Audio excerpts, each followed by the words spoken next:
সাহেব আবার ভৈরব নগরের সাধারণ প্রজা সাধারণ কি হালে দিনাতিপাত করছে আপনি কি তা জানেন? হ্যাঁ জাহাপনা, আমি কিছুদিন পূর্বে গিয়েছিলাম ওই প্রজা মহলে। সমস্ত প্রজা আপনার গুণগান গাচ্ছে আর আপনার নামে জয় জয় দিয়ে বলছে জয় গুরুদেব, বাদশাহ শাহ সিকিন্দারের জয়। অজির সাহেব আমার ভৈরব নগরের যে কোনো অঞ্চলে যদি কোনো মানুষ না খেয়ে দিনাতিপাত করতে না পারে, যেখানে খাদ্যের প্রয়োজন থাকবে সেখানে দিবেন খাদ্য, যেখানে বস্ত্রের প্রয়োজন থাকবে সেখানে দিবেন বস্ত্র, আর যেখানে ঔষধের প্রয়োজন থাকে সেখানে দিবেন ঔষধ।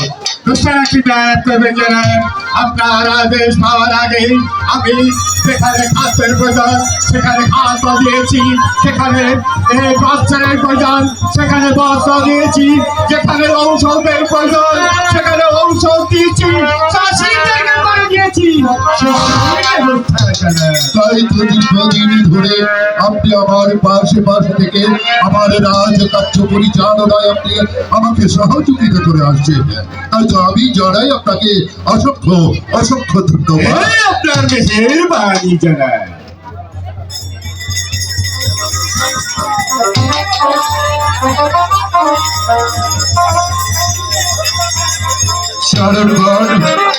শুরু তুই তোমরা আমাকে বাদশাহ বলে স্বীকার করছো, কিন্তু সত্যিকারের বাচ্চা আমি হতে পারিনি। তবে শোনো হয়ে অক্তির মারব, আশেপাশের যত রাজাকে সকলে আমাকে রাজ উপর দিচ্ছে, কিন্তু রাজ উপর দিচ্ছে না ওই পাতালপুরে রাজপরীরা।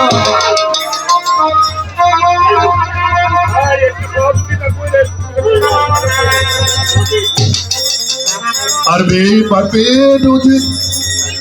শুধু তাই নয়, জানার ওই ওই বলিরাজ আমাকে বলে গালি দিয়েছে।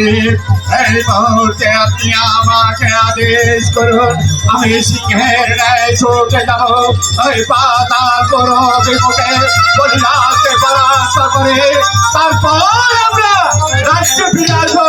আর আপনার নামে জয় জয় দিয়ে বলবো জয় বাদশাহ সেকেন্দারের।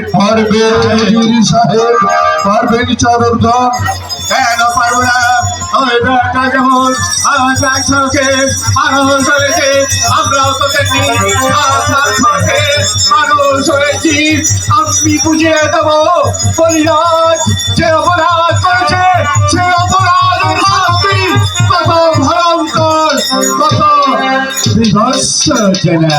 তাই তো জির সাহেব চরণগণ ওই পাতালপুরে রাজা বলিরাজের বিরুদ্ধে আমি বাদশাহ শাহ সিকান্দার শাহ ঘোষণা করলাম।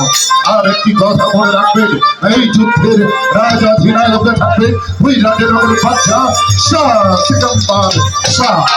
সেই সাথে একই কণ্ঠে কণ্ঠ মিলে বলুন জয় বাদশাহ শাহ সিকান্দারের জয়, জয় বাদশাহ শাহ সিকান্দারের জয়।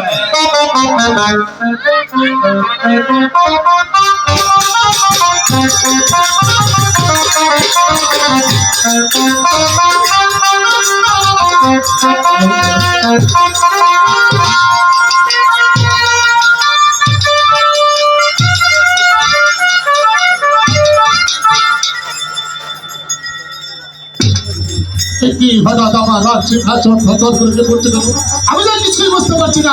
কোথায় কোথায় মন্ত্রী?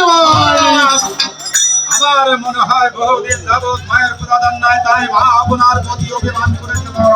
বহুদিন হয় আমি মা কালীর পুজো দিইনি বলে, তাই মা কালী আমার প্রতি অভিমান করেছে। তাহলে আর এখানে বিরাপনা করে মন্ত্রী মশাই এখনই ওই পূজার আসবাবপত্র নিয়ে আমরা যে ওই মায়ার মন্দিরে পুজো দিতে যাবো।